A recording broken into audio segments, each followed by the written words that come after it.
So today I'm looking into why everyone is suddenly talking about the nervous system. So depending on your algorithm online, if you're at all into wellness, you've probably noticed that a lot of the problems and solutions right now from wellness influencers are being explained through the lens of the nervous system. So some examples include like neurodiversity, trauma stored in the body, autoimmune disease, chronic stress, even yoga and meditation, and finally something called vagus nerve activation, which I had never heard of. So I think this content that's being shared isn't necessarily false, but I think it's a really simplistic view rather than a simple one, as some of this is grounded in real biology and science, but I do think that it is a little misleading. What I really wanted to do here was give a simple overview and explanation of the nervous system, and as well as address some of these claims directly and go from there.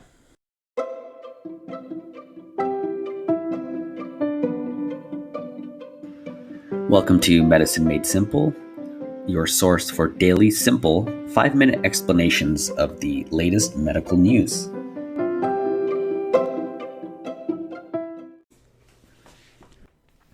So before we get into the claims directly, I wanted to do kind of a big picture zoom out of the nervous system of humans. So first you have your central nervous system, which is just your brain and your spinal cord. So your peripheral nervous system is everything else, all the other nerves and stuff.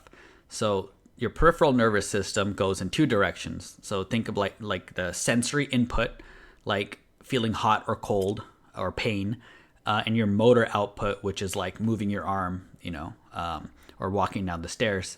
So some of those things are automatic, and some are voluntary. So like we said, voluntary is walking down the stairs. So we can agree that all these automatic things, like your heart rate, you can't really control your heart rate all the time. Sweating, you sweat at certain times. You don't like, oh, I should sweat, it's hot or something, right? So if you had to consciously manage these things, your temperature, when you get a fever or not, you'd be in big trouble. You can't really manage these that well. So what we're talking about are these automatic actions. So only these automatic actions are split into parasympathetic and sympathetic. So these two modes aren't enemies, they're kind of partners. And sympathetic is kind of like your go time mode. It increases your heart rate, redirects blood to muscles, sharpens focus, things like that. So it's really protective. It's not a bad thing. And your parasympathetic nervous system is the automatic part. That's kind of your recovery and maintenance mode when you need to conserve energy. So the simplistic view is that sympathetic is bad when you're not in the life-threatening fight or flight mode, and parasympathetic is good where you should always be. But the truth is, they're not binary. You can switch back and forth, and we're going to go deeper into that right now. So now that we got that cleared up, why are the online explanations today using this sympathetic is bad and parasympathetic is good framework? Really saying things like neurodivergent people are stuck in sympathetic fight or flight mode, and that's why they have anxiety, gut problems, and trouble regulating emotions, things like that. And they also present parasympathetic as the goal state, like, you're stuck in this mode, activate this, and you'll be calm, healed, fixed. So while this framing sounds neat, it's rather simplistic, and it's kind of putting a bunch of systems together. The sympathetic nervous system is also what helps you focus during a test, react while you're driving, or give a presentation. You really can't perform well without it. And this activation isn't binary. It's not an all or nothing, like boom, you're in sympathetic mode and you can't do anything else. So I want to stress that there's a big difference between being engaged, being stressed, and being overwhelmed. So you can be deeply engaged in something without a big sympathetic response. So you can feel overwhelmed purely from a emotional load, right? It doesn't have to be necessarily a sympathetic activation. And you could also have sympathetic activation without feeling anxious at all, like during exercise, because we talked about sweating and things like that, passing more blood to your muscles because you need it while you're exercising.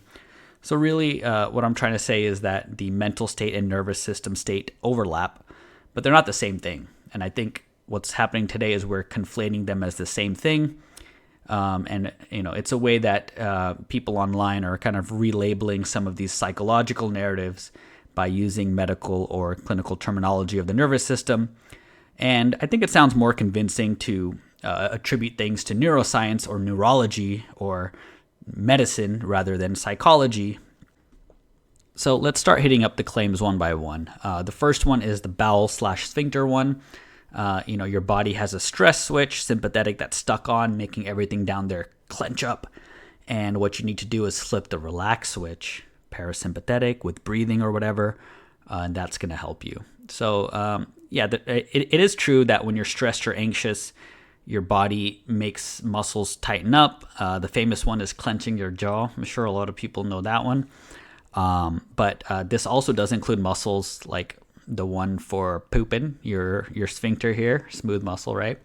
So this is a momentary response, I think, not a diagnosis and not a root cause. It's not like your body is stuck in one single mode that's running all the time and blocking the other one. When it keeps popping up, even if it's in the background, your body will keep sending those little tension signals over and over, like repeated nudges, and so that muscle will stay on guard more than usual. But again, it's not causing, you're not stuck in one mode and trying to get out of it. All right, the next one is the vagus nerve. So the vagus nerve sounds like a really fun nerve.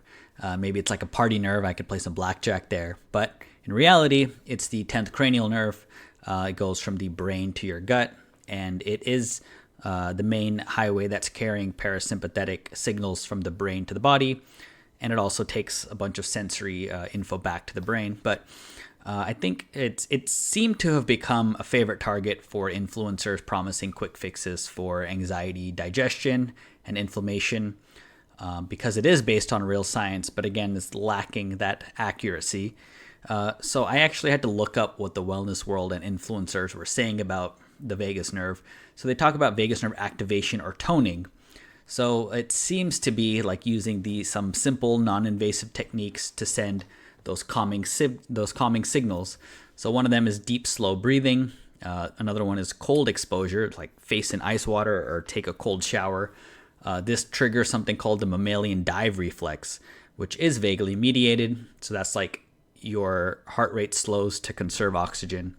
So I guess the idea is repeated controlled exposure to this kind of gradually improves vagal tone.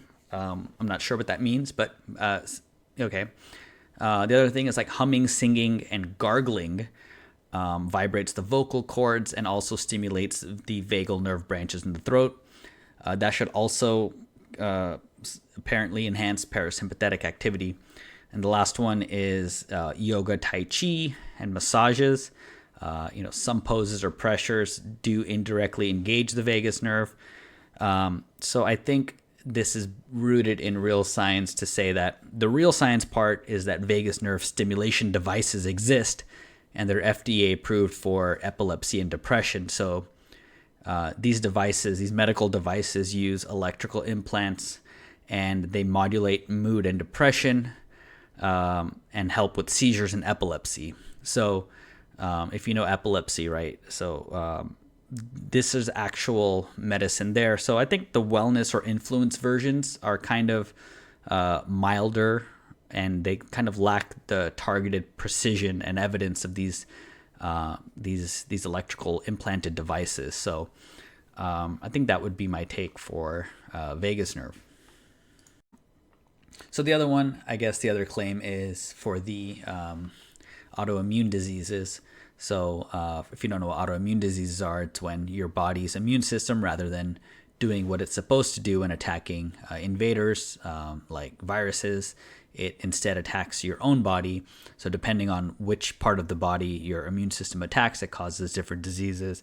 For example, if it attacks the tissue in your joints, it causes rheumatoid arthritis. If it attacks some cells in your pancreas, it can cause type 1 diabetes.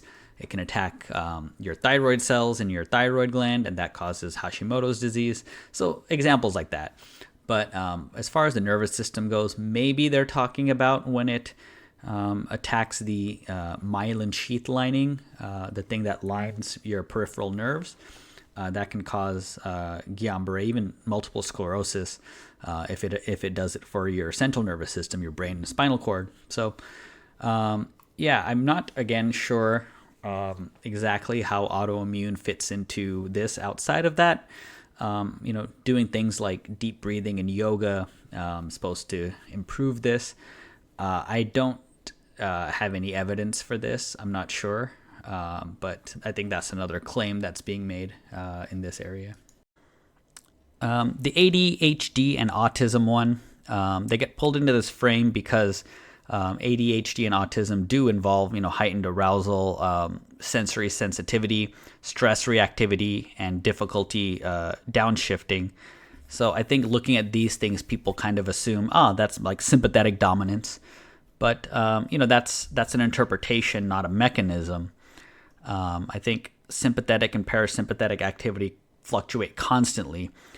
Even people with ADHD or anxiety, they move between these states all day.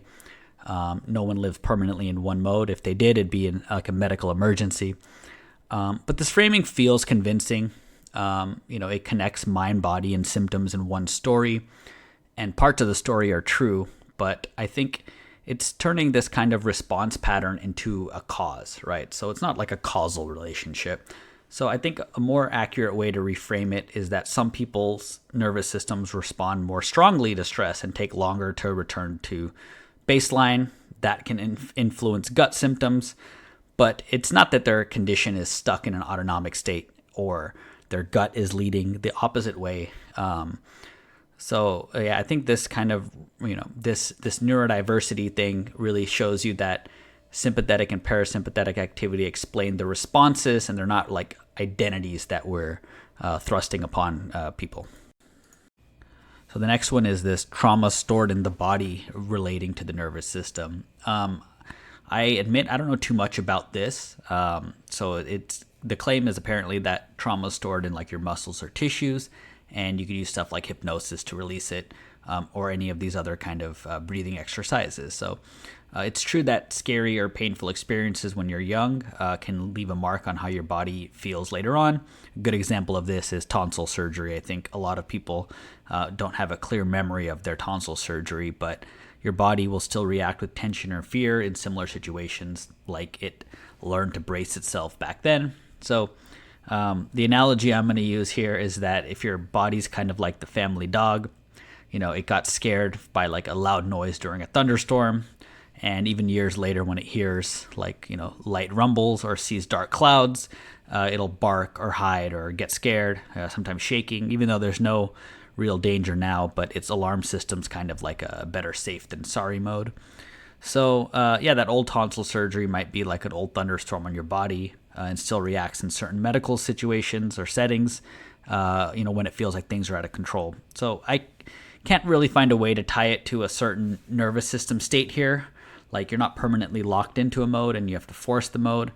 I have read like some stuff, Dr. John Sarno has written a few books about similar things of, your body kind of remembers things, and you can unlock things by recognizing kind of the root cause. I'm not too sure about this one, but I think that's, I don't see like a huge tie to the nervous system here. So to kind of sum it up, I don't think that any of the things that they're suggesting to do are necessarily bad that I've seen. Deep, slow breathing, yoga, tai chi, massage, meditation, humming, singing. These things seem fine. I don't see any negative to it. Cold exposure, I'm not so sure about. I think it's also fine. Short term, short bursts of this. Face in cold water and cold shower seems totally fine. I think just understanding that your mental state is not 100% of your nervous system.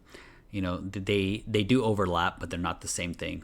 I think that's the main point I want to get across, that you're not feeling anxious purely because of your sympathetic or parasympathetic nervous systems. Just be wary when people are using medical terms to convince you of something, whether it's fixes or trying to sell you something or whatever it is. So yeah, I think that'll end it for me. Thanks.